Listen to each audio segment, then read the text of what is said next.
네, 안녕하세요. 첫 번째 발표를 맡게 된 한국고용정보원의 이상후입니다. 네, 반갑습니다.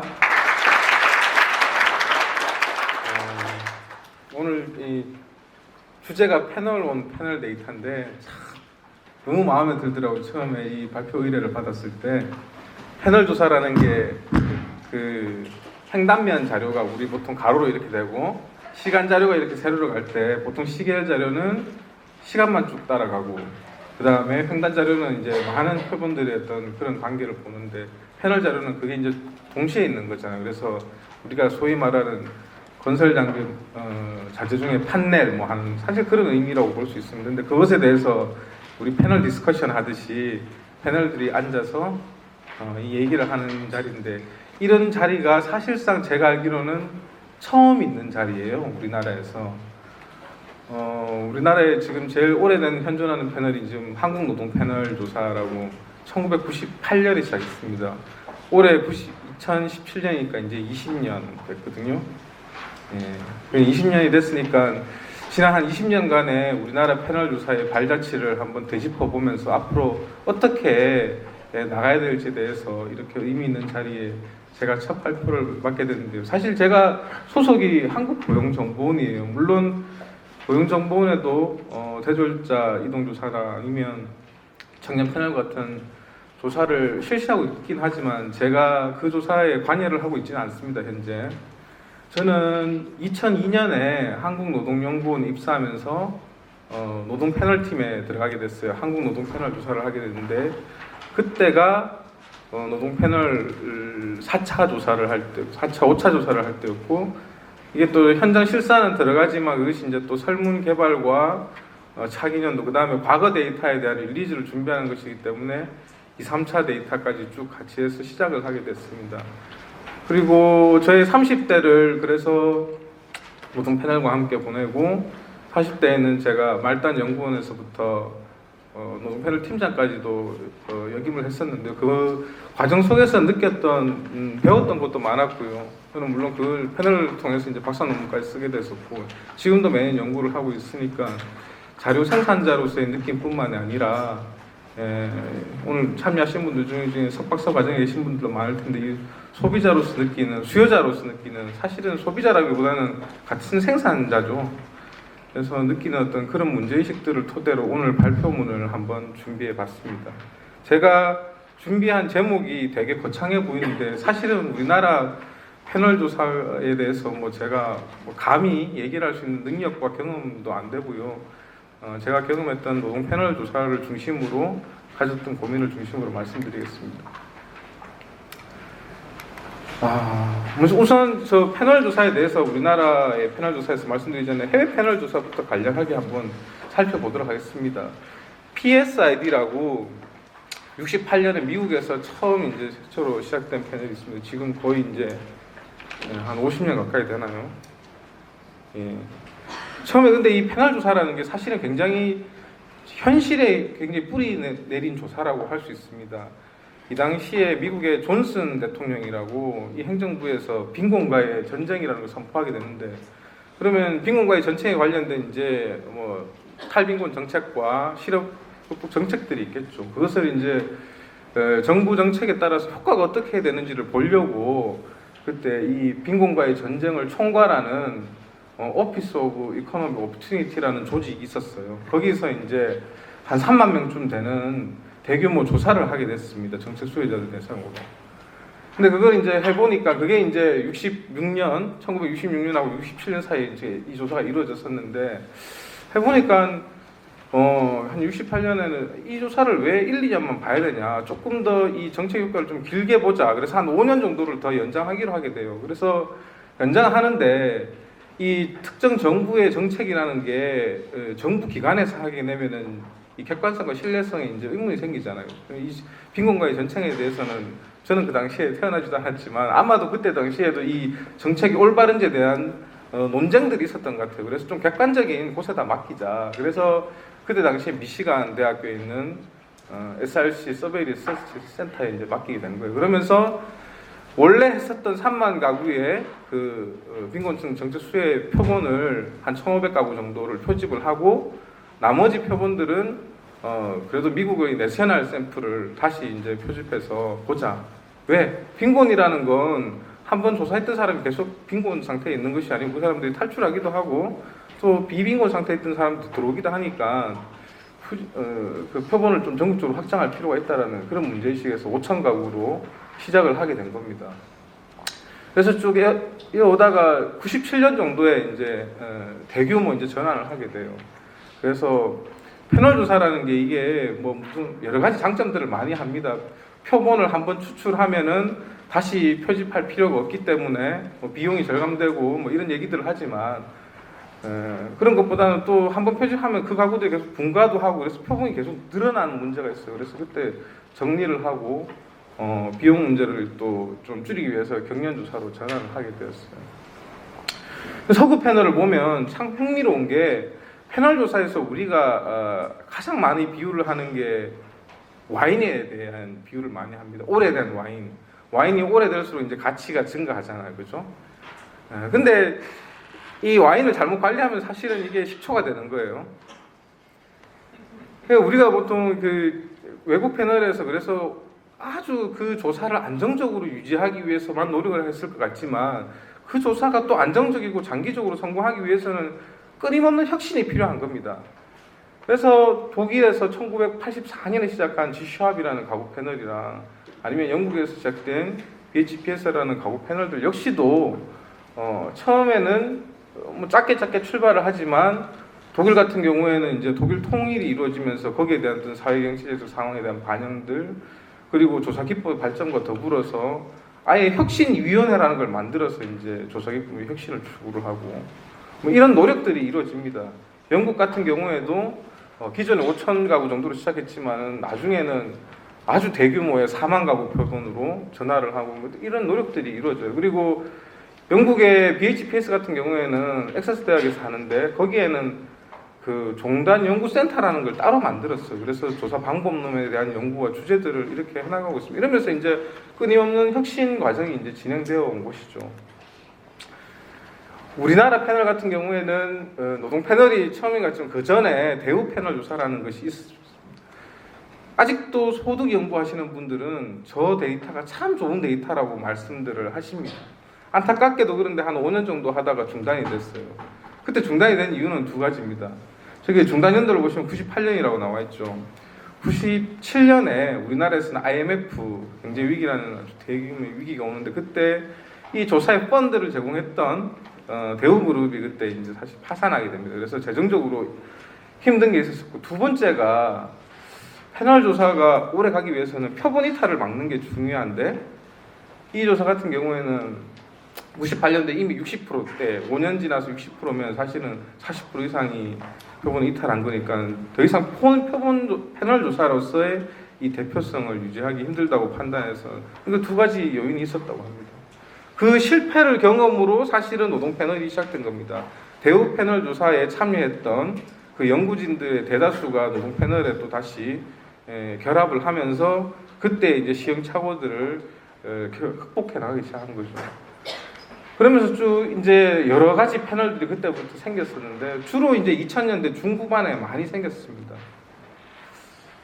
한번 폭발적으로 생겼던 것 같아요. 지금 한 우리나라에 한 20여 개 되는데요. 여기에 제시된 건 대부분 다 승인 통계들이라고 해서 우리나라에서 조사를 하려면 통계청의 승인을 받아야 됩니다. 근데 그것을 받지 않은 조사들도 몇 개가 있습니다. 그러면 한 20개가 넘는 거니까 대단히 많은 양적으로 우리나라에서 패널 조사가 진행된다고 볼 수 있겠습니다. 그동안에 우리나라의 패널 조사가 한국 사회에 어떤 계열을 했는지를 보면은 뭐 패널 조사의 장점은 사실은 뭐 흔히들 잘 알고 계실 겁니다. 횡단 조사가 갖는 다양한 주제적인 어떤 그런 장점을 유지하면서도 그것을 시간에 따라서 추적할 수 있기 때문에 훨씬 많은 정보를 다룰 수 있고 특히 이 전체적인 우리의 어떤 경제적 추정치가 가지고 있는 평균적인 효과를 많이 보는데 이것은 어떤 집단 혹은 개인 가구에 대해서 생애사적 관점을 쭉 따라갈 수 있어요. 전통적인 패널 자료에 대해서는 그렇습니다. 제가 생각하는 추가적인 관점은 사실상 우리가 일반적인 통계청에서 하는 조사들은 단일 목적 조사라고 해서 문항이 많지 않습니다. 꼭 그것을만을 잘 추정하기 위해서 조사를 설계하죠. 그래서 실업률을 추계한다든지 임금 근로자 수를 파악한다든지 그런 목적으로 하지만 패널 조사는 수천 개의 문항들과 지표들이 생산됩니다. 이런 것들을 잘 설계하면 사실 우리가 조사 중간에 예측하지 못했던 그런 사회과학적 이벤트에 대해서도 얼마든지 포괄할 수 있는 그런 장점들도 저는 있다고 생각합니다. 그리고 예전에는 이 패널 조사라는 것이 노동 패널이나 아까 말씀드렸던 PSID처럼 쭉 가구나 개인을 표집해서 계속 따라가는 그런 어떤 전통적인 관점이 있었다면 요즘에는 굉장히 다양한 형태의 패널 조사들이 많이 등장하는 것 같아요. 그래서 최근에는 다문화 가족에 대해서 조사를 하기도 하고 아동에 대한 어떤 심리 사회적 교육 조사도 하기도 하고 그래서 표본들을 이렇게 주기적으로 교체하기도 하는 어떤 그런 다양한 형태의 패널 조사들이 증가하고 있습니다. 저는 우리나라의 이 패널 조사가 가져다 준 이 영향이 어마어마하다고 생각하는데요. 사실 이 통계 정보라는 게 우리나라에서 패널 조사가 등장하기 전에는 통계청의 독점적인 영역이었습니다. 그래서 우리가 석박사 논문을 쓰거나 연구자들이 연구를 하려면 통계청의 승인을 얻어야 하고 혹은 그것을 구매하기 위해서는 개인들이 감당하는 많은 비용들을 댔어야 했었어요. 그리고 사회과학 연구 수행하는 연구자들 다수가 실태조사를 실시하였잖아요. 그죠? 근데 그 실태조사를 개인이 석박사 논문을 쓰기 위해서는 어마어마한 비용이 드는데 패널 조사가 등장하면서 이것은 통계청과 같은 국가기관이 아니고 공공성이기는 하지만 통계청이 아닌 그런 기관들에서 이제 생산하면서 거의 무료로 배포를 하게 됐단 말이에요. 그러면서 이게 이제 정부의 독점적인 영역이 아니라 이 연구자들의 그 어마어마한 대중의 풀로 내려오게 된 거죠. 그래서 실증 연구들이 정말로 저는 폭발적으로 증가를 했다고 생각하고요.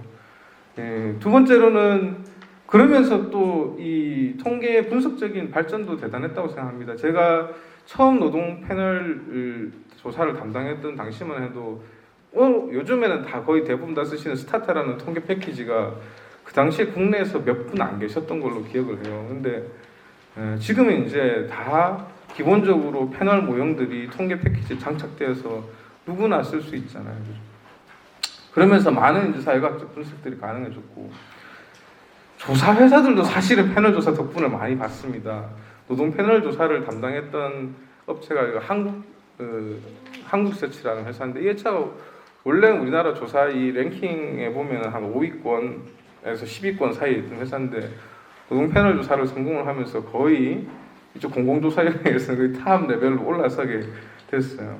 그리고 그때만 해도 사실은 종이로 우리가 페피라고 하는데 페이퍼 에이디드 펜슬 인터뷰 그래서 페이퍼 앤 펜슬 인터뷰라 그래서 페피라고 하는데 조사를 하면 이제 설문지가 책 한 권만한 설문지가 가구로 따지면 5,000장, 그다음에 개인으로 따지면 한 15,000장 정도가 들어오잖아요, 그죠?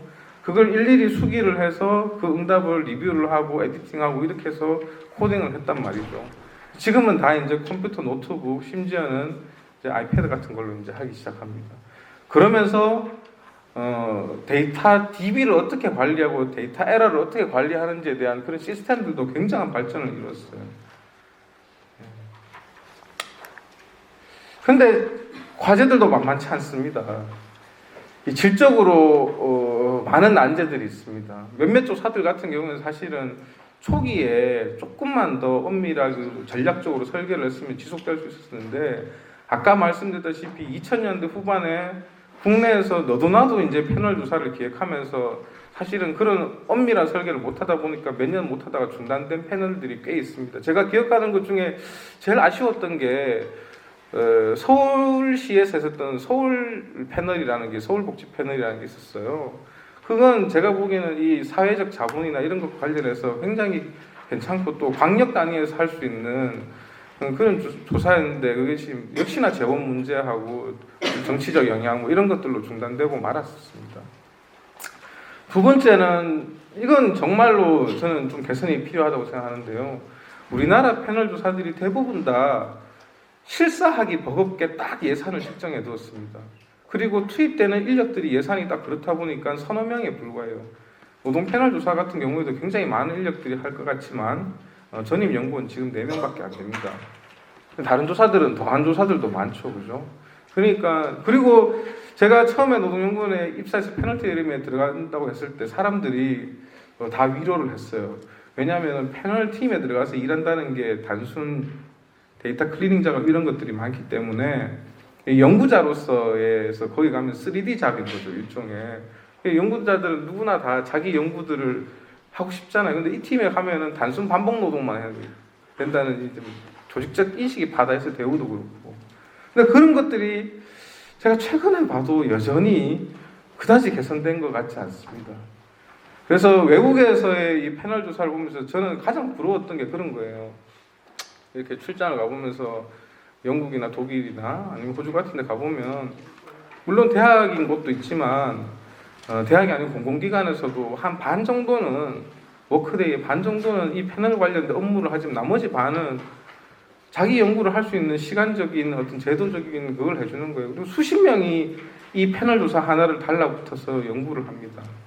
방법론적인 측면에서. 그런 면에서 보면은 한국은 여전히 그런 어떤 지금 테이크오프 할 단계는 지난 것 같은데 여전히 지금 벤치마킹 하는 그런 단계에 와 있다고 저는 볼 수 있을 것 같습니다.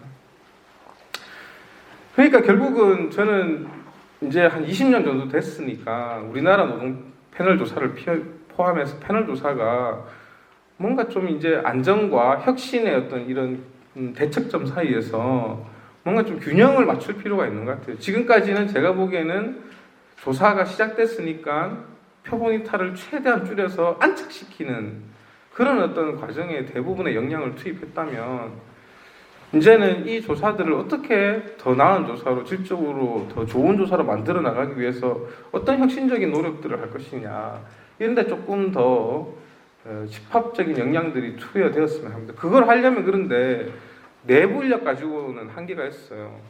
그래서 외부 연구자들, 외부 교수들, 학생들이 이런 부문에 있어서의 어떤 자율적인 그런 연구나 이런 것들이 많이 되었으면 하는 바람을 가지고 있습니다.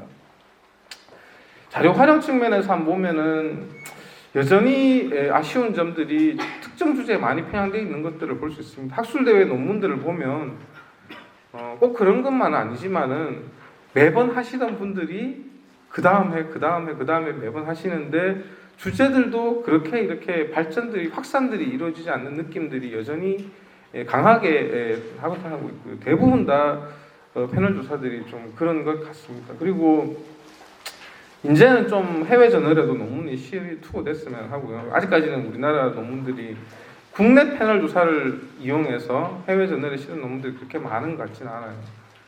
그리고 정책적인 활용도에 대해서도 조금 더 활용이 많이 됐으면 하는데 이게 또 연구소나 아니면 대학에 계신 분들은 정책에 쓴다 그러면 굉장히 좀 이렇게 거부감을 가지시는 경우도 있는데 외국의 패널 조사를 보더라도 정책적 활용에 대해서 굉장히 세일즈를 많이 합니다. 왜냐하면 이것이 결국은 세금과 정부 예산을 통해서 지급되는데 노동 패널 같은 경우는 1년에 실사비만 10억 정도 들거든요. 20년 했으면 그럼 200억이 이미 투입이 된 거잖아요. 그러면 200억의 조사에 부합하는 그 정도 가치가 사실은 직접적이거나 간접적이거나 임팩트 있게 이제 반영되기를 원하는 게 당연한 거죠. 그래서 그런 것들도 조금 더 조사 주체들은 신경 썼으면 하는 생각입니다. 시간이 많지 않기 때문에 제가 전반적인 이 비표본 오차와 관련된 그 취지만 말씀드리겠습니다. 저는 주로 이제 우리가 보는 통계 교과서나 통계 이제 문헌들 코 속에 사는 거 보면은 계량적인 논의, 통계적 논의만 많이 보잖아요, 그죠?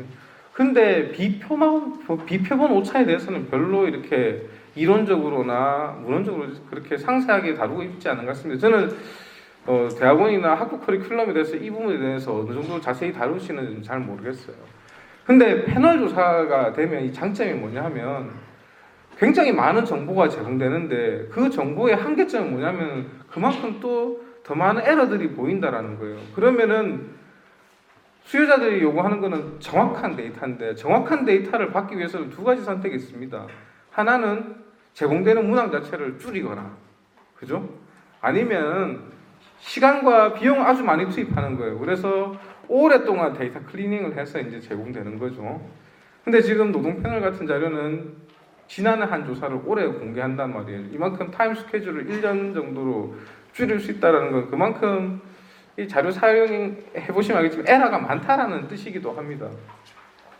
그 에러라는 것이 결국은 비표본 오차 영역이라는 거죠. 여러분들이 우리나라 실업률이 뭐 3.7%, 청년 실업률이 뭐 3.7% 그리고 뭐 경기 변동조사에서 한국은행에서 발표하는 기업 경기 이런 지표들이 대부분 다 어떤 굉장히 100% 신뢰할 만한 수치라고 생각하시면 이런 것들이 전부 다 서베이 리서치를 통해서 나오는 것들입니다. 그러니까 부족 정보가 여러 가지 오차를 포함할 수 있다는 거죠. 다만 그 조사들과 패널 조사의 차이점은 뭐냐면 패널 조사는 이 조사의 에러가 어디서 발생하는지에 대한 정보조차도 일반 연구자들이 다 볼 수 있기 때문에 그만큼 그것들을 이제 수용해서 다루기에 따라서 결과가 달라질 수 있다는 겁니다.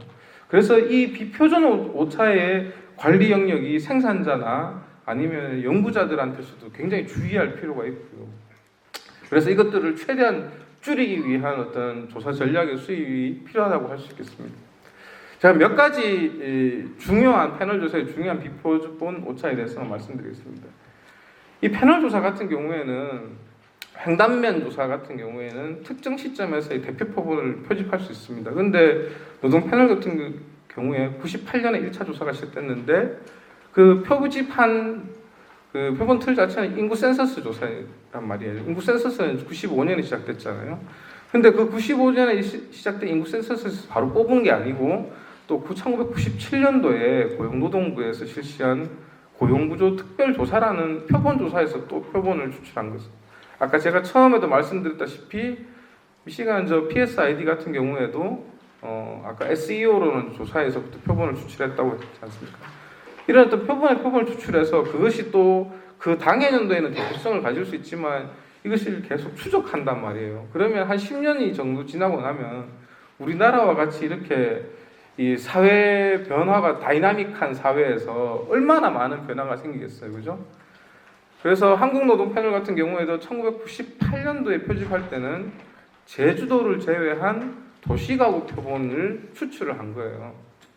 근데 사람들이 이 결과를 수치를 해석할 때는 우리나라 대표 표본으로 이제 해석을 하는 거죠. 근데 10년 동안 농촌들이 제외돼 있다 보니까 잘 아시겠지만 거의 뭐 매년 신도시가 생기고 농촌에서 한 10% 이상의 매년 이사자들이 생기기 때문에 10년 전에 표집한 표본들이 아무리 가중치를 부여하고 한다고 해서 그 대표성이 유지되기 힘듭니다. 그래서 이런 것들을 쓰실 때 단순히 내가 오늘 이 지금 분석한 결과가 이 현재 시점에서의 데이터 시점에서의 대표성을 가질 수 있다라고 이렇게 단순하게 볼 문제만은 아니라는 거죠. 두 번째로 제가 말씀드린 것은 표본 이탈 문제인데요. 많은 이 얘기는 하면 아마 패널 조사를 사용하시는 분들은 그래도 한 번쯤은 다 들어보신 개념이실 거예요. 우리가 일반적으로 패널 조사를 포함한 조사 전체에 봤을 때 무응답이라는 거를 단위 무응답하고 항공 무응답이라는 것으로 나눕니다. 이게 지금 표현이 잘못됐는데 그 단위 무응답 즉 아이템 그 유닛 난 리스판스라는 건 뭐 가구나 개인이나 기업이나 학교나 이런 것들이 통째로 이제 조사에 성공하지 못하는 것이고 조사에는 성공했지만 일부 문항에 대해서 이제 응답 거절이나 뭐 스킵이 발생하는 것이겠죠. 근데 이 단위 무응답 중에서도 패널에 나타나는 단위 무응답은 그 패널 이탈이라는 건 어떤 거냐면은 제일 최초의 무응답을 제외해서 두 번째 조사 혹은 세컨드 웨이브부터 이렇게 무응답이 발생하는 것을 얘기를 합니다. 근데 이 표본 이탈이 왜 중요하냐면 규모도 문제고 편의도 문제예요. 만약에 5,000 가구를 표집을 했는데 매년 뭐 수백 가구씩 떨어져 나간다. 아까 말씀드렸던 대우 패널과 같이 한 3, 4년 지나면은 뭐 반달 가까이가 그렇게 떨어져 나가버리면 사실 패널 조사가 유지되기 어렵습니다. 두 번째로는 이 패널이 이탈하면서 특정 집단이 많이 빠져나가는 경우예요. 그래서 저소득 가구 혹은 고소득 가구, 뭐 고연령층. 제가 예전에 하면서 가장 이제 씁쓸했던 게 강남에 거주하시는 그 정부 공무원이신데 이런 통계 쪽에 종사하시는 분이 이 패널 조사를 노동 패널 표본인데 거부를 하신 적이 있어요. 거절한 사유가 뭐냐면 나는 이 조사를 너무너무 잘 알아요. 그렇기 때문에 이 정보의 어떤 보안과 신뢰성에 대해서 저는 확신을 할 수가 없어요. 그래서 거절하겠습니다라고 딱 나가시더라고요. 그리고 하여튼 그런 얘기를 하려면 끝이었기 때문에 그래서 이 표본 이탈을 방지하는 것이 중요한데 근데 예전에는 이제 표본 이탈을 최소한으로 줄이는 게 가장 좋은 전략이라고 생각을 했었습니다. 최근에는 좀 저도 생각이 바뀌었어요. 노동 패널 조사 같은 경우에는 한 4월 달에 조사를 시작해서 10월까지 조사를 하는데 그 한계 1% 성공률을 올리는 전략을 구사를 합니다. 그게 뭐냐면은 5천 가구에 대한 1%면 50가구잖아요. 근데 표본 이탈을 그 1%를 더 높이기 위해서 마지막 달에 특공대를 투입을 하고 현금 인센티브와 몇몇 가지 노력을 투입합니다. 비용 대비 아마 어마어마한 노력들이 들어갈 겁니다. 근데 그것의 결과가 뭐냐 하면 그것이 꼭 좋은 결과라는 보장이 없습니다. 이렇게 동일한 면접들이 이 성공률을 높이기 위해서 계속 반복적으로 투입이 되면 그만큼 그 숙련된 면접원이 한 명 빠지면 손실이 큽니다. 예전에 노동 패널 조사 같은 경우에는 울산에서 이제 성공률이 제일 높았어요. 근데 어떤 해에 갑자기 이 지역에서 조사 성공률이 그냥 거의 바닥을 친 경우가 있었습니다. 확인해 보니까 그 지역에서 설문지를 수백 개씩 하시던 면접원분이 교통사고가 나서 입원을 한 거예요. 그런 어떤 장단점이 있다라는 거예요. 물론 그분이 조사를 잘 하시기 때문에 그분이 계속 정상적으로 유지된다면 그 정보의 퀄리티나 이런 것들이 꾸준히 이제 공급이 되겠죠. 그래서 이런 것들을 어떻게 풀어갈 것인가도 저는 좀 과제라고 생각을 하고요. 그리고 다양한 패널 조사에서 나타나는 비표본 오차들이 있습니다. 이런 것들은 자료를 보시면서 관심 있으시면 제가 참고 문헌으로 적시를 해놨기 때문에 이제 한번 보시면은 좋을 것 같고요. 그래서 향후에 이제 이 패널 조사를 어떻게 할 거냐와 관련해서 저는 이제는 좀 각 개별 패널 생산 기관들이 각자 도착하는 시스템을 좀 극복해야 된다고 생각을 합니다. 예컨대 외국 같은 경우에는 주요 이제 패널 조사에 연구 책임자들이 컨퍼런스를 가지잖아요. 그럼 거기서 끝나는 것이 아니고 컨퍼런스에서 논의됐던 이론적인 실증적인 그 토론의 결과물을 주기적으로 이제 확산시키고 업그레이드를 해서 나중에 책으로 냈습니다. 그래서 그 2000년대 후반에 그 Methodology of Longitudinal Survey라는 책이 이렇게 나오게 됐어요. 이 책은 아마 제가 보기에는 패널 조사 방법론과 관련돼서 좀 굉장히 의미 있는 책이라고 생각을 하고 있습니다. 근데 그런 것들이 우리나라에 또 바로 적용하기 힘들어요. 그 책을 보면 그 무슨 이론화를 해놨지만 그 방법론들이 우리나라와 상황이 다릅니다. 외국은 예컨대 개인주의가 발달되어 있어서 이게 인센티브나 이런 것들이 개인한테 많이 지급되고요. 또 시간에 대한 어떤 보상이 많습니다. 외국에서 시간을 소중하게. 근데 우리나라 같은 경우는 꼭 그렇지만 않거든요. 우리나라도 그런 게 좋은데 지금까지는 아까 말씀드렸다시피 현상 유지하기가 급급하니까 잘 안 되고 있습니다. 근데 어떻게 협력 체계를 구축할 것인가? 저는 두 가지 방법이 있는데 일단은 예전에 2000년대 후반에 패널 조사들이 급격하게 많이 생기면서 정부에서 무슨 노력을 했냐면은 이것들을 구조조정을 하려는 시도들을 한 적이 있어요. 평가를 해서 유사중복 패널 통폐합하려는 한 게 있는데 저는 아직까지도 20여 개의 패널이 있지만 많은 패널 조사라고는 생각하지 않습니다. 이런 것들이 조사 주체 간의 어떤 수평적인 거버넌스, 협력을 통해서 자체적으로 이렇게 퀄리티를 제고하고 노력하는 그런 어떤 과정으로 가는 게 중요하다고 생각하고요. 그러기 위해서 저는 오늘같이 한국사회과학자료원에서 이 아카이브 개념이 있잖아요. 아카이브 개념이 지금까지는 이제 각 기관에서 생산되는 패널 조사들을 그냥 올려놓는 수준이고, 그리고 패널 조사 방법론에 대해서 이제 그것과 분리되어서 워크숍을 하는 어떤 그런 단계였다면, 저는 향후에는 각 기관들이 하고 있는 패널 조사 방법론에 대해서 좀 같은 자리를 만들어서 그런 것에 대한 어떤 아까 말씀드렸던 고객의 결과물을 만들어내고 저는 충분히 그럴 정도의 이니셔티브를 여기서 가지고 있다고 생각합니다. 예산도 좀 정부에서 확보를 하시고 그래서 말씀드렸던 다양한 비표보던 오차에 대해서 어떻게 개선할 것인가를 집단적 협력의 결과물로 좀 산출을 하고 아카이브에서 이런 걸 했으면 좋겠어요. 저는 패널 조사하면서 이제 기초분석 보고서를 쓰면서 나름 개인이 만든 프로그램 신텍스들이 있거든요. 이걸 그런데 노동 패널 홈페이지 올리려니까 부담스러운 거예요. 근데 이걸 공유했으면 좋겠어요. 근데 패널 조사 분석하시면서 다들 느끼는 불안감이 있으실 거예요. 수십 년 하신 교수님들도 계속 발생하는 거예요. 내가 이걸 제대로 하고 있는 건가? 근데 제일 좋은 건 자료를 생산하시는 분들이 어느 정도의 경험과 이 지식을 가지고 정제된 신텍스를 올리면 그게 좀 안전이 돼요. 그러면 이걸 기준으로 나는 조금 바뀌기 위해서 줄이기 위해서 하는 게 되잖아요. 그래서 그런 아카이브를 하면은 저는 좀 편한 마음으로 그런 데이터들과 프로그램을 올릴 수 있을 것 같습니다. 그리고 워크샵을 할 때 각 패널 조사의 예제를 좀 정제를 해서 같이 이렇게 하면은 훨씬 더 낫고 그런 것들이 패널 조사 또 교재, 분석 방법론 교재로 저는 만들어줄 수 있으면 좋겠다고 생각합니다. 이 정도로 마치고 토론 시간에 조금 더 말씀드리겠습니다. 감사합니다.